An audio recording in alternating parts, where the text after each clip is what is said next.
Hi everyone, this is Heather Lottanen from the Flourish Academy, where our goal is to empower, educate, and elevate you to create a life that you love through the art and business of photography.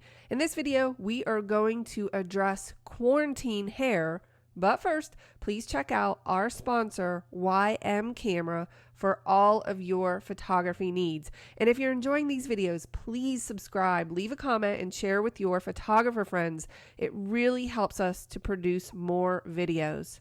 Quarantine hair is the term we are using to address all of the issues we face because we have not been able to get to the salon.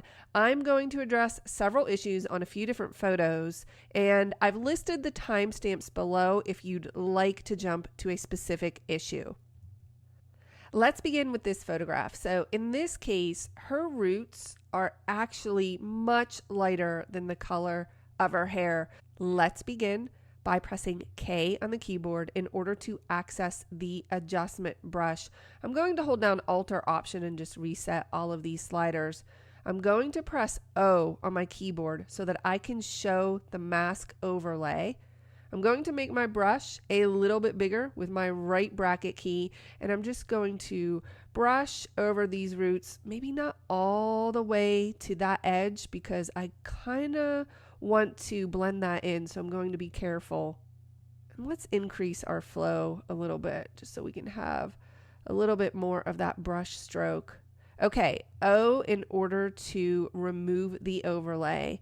Next, I'm going to bring down the exposure because I know those need to be a little bit darker. That already looks much better, but obviously the problem is the color. So her roots are very brown and her hair is more of an auburn red. So we need to add color. We're going to do that by selecting the color box, placing our cursor inside of the color box and clicking with our mouse. So you have to click and drag your cursor around. You can see what's happening. It's adding blue and cyan and green.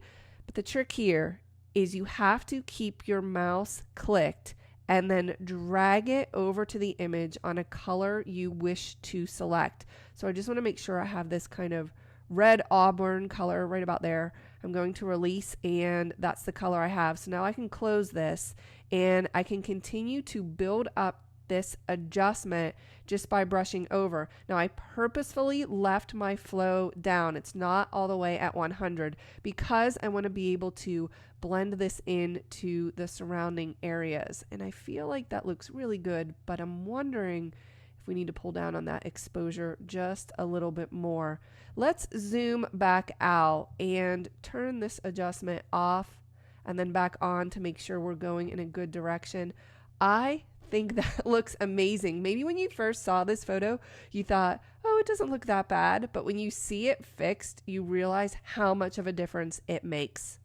Okay, let's move on to this photo where she has blonde hair and some darker roots. Again, K, in order to access the adjustment brush, we need to make our brush smaller. The left bracket key, I'm going to press O so that I can see my overlay and just kind of brush over the roots in this area. O in order to turn off that overlay. And I think in this case, just adding some exposure and maybe pulling up on the blacks and the shadows is going to help this to blend in. We're not going to try to add color back in because this is really a very light blonde. So I just need to brush over this to blend this in a little bit better, maybe even down here, just to make that a little bit brighter. If you go too far, and you hit the skin, you can press Alt or Option. You can just brush over that to subtract it out. Just to be really careful here and where and how I'm brushing. Let's zoom back out and take a look at this adjustment. I'm going to press H in order to hide that pin. And I'm going to click this off and then back on. I think that looks a million times better. I could take a little more time and blend that in a little bit better, but I think you get the idea. So let's move on to this image where the roots are really severe. So we will zoom in. I already have my adjustment brush, but I need to make it bigger. O for my overlay. That's just for me so that I can see. I'm actually going to pull up on the flow on this one a little bit more. Let's brush over this area. I have a feeling this is going to be a lot trickier. O to turn off that overlay. Let's pull up on the exposure, shadows, and blacks, and I'm going to pull down on the contrast so that it doesn't look so harsh. Let's see if I can start to blend this in a little bit better in these areas. And as I suspected, it doesn't look great. I think that it helped a little bit, but it obviously doesn't look like the rest of her hair. Let's back out and see what this adjustment looks like off and then on. I don't know that I'm a fan of this. So I think what I'm going to do is drop the amount. I know that seems counterintuitive, but the reason is I think we're going to need to take this image into Photoshop. Now that we have this image inside of Photoshop, I'm going to share a couple of different techniques, understanding that there are probably about 100 ways to tackle this, but I'm going to start by adding a new blank layer. And I don't like any questions, so I'm going to press Command Option Shift N in order to create a new layer. Next, I'm going to press B on my keyboard in order to access the brush tool, and then hold down Alt or Option and click to select a color. And then I'm just going to brush over these roots, understanding that this does not look like it is going in a good direction. But what I'm going to do next is change the blending mode, which, remember, blending modes are just the way pixels on one layer interact with the pixels below them. And we're going to change this to, I was thinking it would be overlay or soft light, and it looks like soft light. And if you look at the before and after, and if I drop the opacity, you can see that it's just lessened the impact of the roots. And I could brush that just a little bit more in order to improve it. And I think that that looks better. This is going to be a matter of the minimum effective dose. How much effort do you want to put into the photograph? And if my client showed up at their session with their roots like this, to be honest, I wouldn't fix it unless I was asked to do so. Okay, so this is just okay. Let's delete this layer and try a different technique. I'm going to press Command or Control J in order to duplicate my background layer. Now, I did attempt to correct this using the clone stamp, but the problem with that and some of the healing tools is you can't get the hair to line up the correct way. So what I'm going to do next is press M on my keyboard in order to access the rectangular marquee tool. I'm going to click and drag and select an area right here because what I'd like to do is use this hair. Next, with this selection, I'm going to press Command or Control J in order to promote just that selection to its own layer. And if I turn off these layers, you can see that there. Then I'm going to drop the opacity of that, I don't know, around 50%, and press Command or Control T to access the free transform tool. And I'm actually going to move this hair and turn it. So what I'm looking for is the strands of hair to be lined up in this area where the roots are showing. And I'm just trying to position this so that that looks like it's going to work. I'm going to press Enter or Return to commit. Take that layer back to 100%. Next, I'm going to add a layer mask by clicking the icon.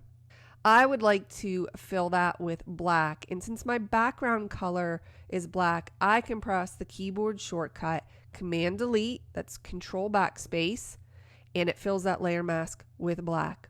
Next, I'm going to press B on my keyboard in order to access the brush tool. I see that my foreground is set to white.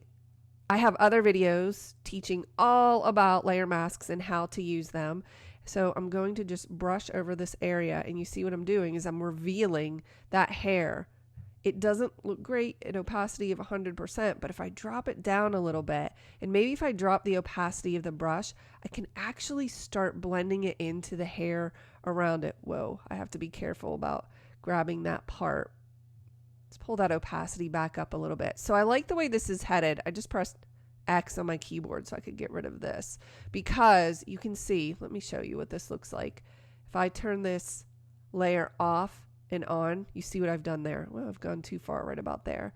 And this is working really well in the front, no, not so much in the back, which means I'm going to have to take another section of hair. But you see, if I back up and take a look at that, you see how that blended in right there. So this is just a matter, I'm going to move through this quickly, of grabbing sections of hair, pressing Command or Control J to promote them to their own layer, using the Move tool and the Free Transform tool to place it how you would like it. I can drop the opacity of that to sort of see where I am placing it, pressing Enter or Return, taking it back up to 100%. I'm moving quickly because I'm doing the exact same technique. I'm just repeating it on a new section. So I have a layer mask. I then fill that with black, use my brush tool with white, and I start to brush over this area to blend that hair in. And let me fix that little area a little bit. If I look at the overall before and after, you can see that it's starting to head in a good direction. There's definitely some cleanup work to do here. And what I would do next is do the same technique with sections on the other side. And then I would most likely use a healing tool such as the clone stamp or maybe one of the healing brushes at a lower opacity to start to blend in any edges, because I can see you'll start to get some integrity issues right in this area. In fact, let me just show you how I would do that just on this one side. I would merge these layers with a Command or Control E and then press S on my keyboard to grab my clone stamp. And I'm thinking that this will work best with a lower opacity. And I would press Alt or Option and click to select and then start to blend. And just blending those in a little bit so you don't see any strange lines or strange colors. And then coming back out, just going to reposition this and look at the before and after. You can do this and you can take your time and make it look fantastic. But are you going to do this to 30 or 40 images? I wouldn't think so. Maybe I would do it to 1 if requested, but otherwise I would leave the roots alone, again, until the client asks for something different. And finally, we are going to help this young man remove his mullet. He typically does not wear his hair this long, but he hasn't been able to get to a barber. So let's begin by pressing Command or Control J on the keyboard and zooming in with a Command or Control plus. We're going to get rid of this area, and I'm going to begin also. Let me restate. There are multiple ways to tackle this, but I'm going to start with the clone stamp. That's S on the keyboard. I'm going to press Alt or Option to click and define a source. Let's make sure I have a nice soft edge to this brush. You can do that by pressing Shift and the left bracket key several times. I'm going to just start brushing, understanding that I am going too far and over his ear. I'm clicking a new source, Alt click, and I know I'm going to have to repair. I don't like repeating patterns, so I'm going to be careful about that. The thing that's really working in my favor is that I photographed this at a shallow depth of field. So let's add a layer mask to this layer. I'm going to make sure my background color is black and press Command Delete or Control Backspace to fill that in. B in order to access my brush tool. Let's zoom in again and reposition. I'm going to make that brush bigger and just start to brush over this area. I can move pretty quickly on these outside edges, but as I get closer, I know that I'm going to need to use a little bit more precision. So let me move as quickly as possible and then we'll get closer. Command or Control plus. Now I need to have a slightly less soft or more defined edge to this brush. So Shift right bracket just a couple of times because you don't want it to be too harsh of a line, but I'm just brushing over this edge near his ear. I could have made a selection here and probably made this a little bit easier on myself, but to be honest, sometimes I am a little bit lazy or I just like to move really quickly and I know that I can do it without the selection. Let's zoom out with a Command or Control minus and take a look at that. And I think that looks fantastic. Let's work on this edge here just a little bit. Okay, but we do have an issue. As you can see, he just still looks like he has this really defined line of hair on his neck that I am currently not enjoying. So let's press Command or Control E in order to merge this down, and then a Command or Control J in order to duplicate the layer. I'm going to press V on my keyboard, and you know what? I think a guide would be really helpful here. So if you don't see your rulers on your screen, such as I have right now, you can press Command or Control R in order to see those rulers. And then you just click in the ruler and you drag over to an area. And I'll tell you why I'm going to use this. So I'm going to put it right along his neck. And I'm thinking I might have to do this in 2 sections. So let's place it right about here. And then V on the keyboard, using my right arrow, I'm going to hold down Shift so I can move 10 pixels at a time. I'm just moving. Do you see what I'm doing there? I'm moving until I just have his neck to the left of the line, because I can remove that line. By the way, it's just a guide. It's just so you can see. You can press Command colon, it's Control colon, in order to remove those guides. I'm going to add a layer mask, again moving quickly because we've talked about these techniques. B on my keyboard for my brush tool, zooming in and making this brush significantly smaller and coming in and brushing. What I'm doing is I'm actually extending his neck just a little bit. I've gone too far right there, so I can brush that back over. If I have to clean up some things, that's fine. I am always pressing the X key to flip these swatches, because sometimes you want to paint with white reveals, black conceals. Sometimes you make a mistake and you have to go back to black.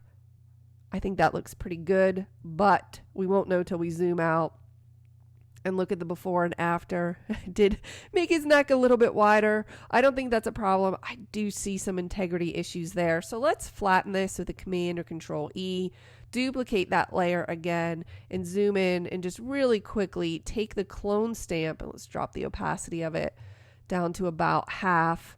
Make this brush much, much, much smaller. Alt click, and what we're doing is we're just kind of blending in where we had that line with his skin, so you can't see that issue. This is another example of, I probably would not go to the trouble to do this for an image unless it was requested by the client. I hope that you found this useful, but more importantly, I hope that we can all get back to our hairdressers very soon.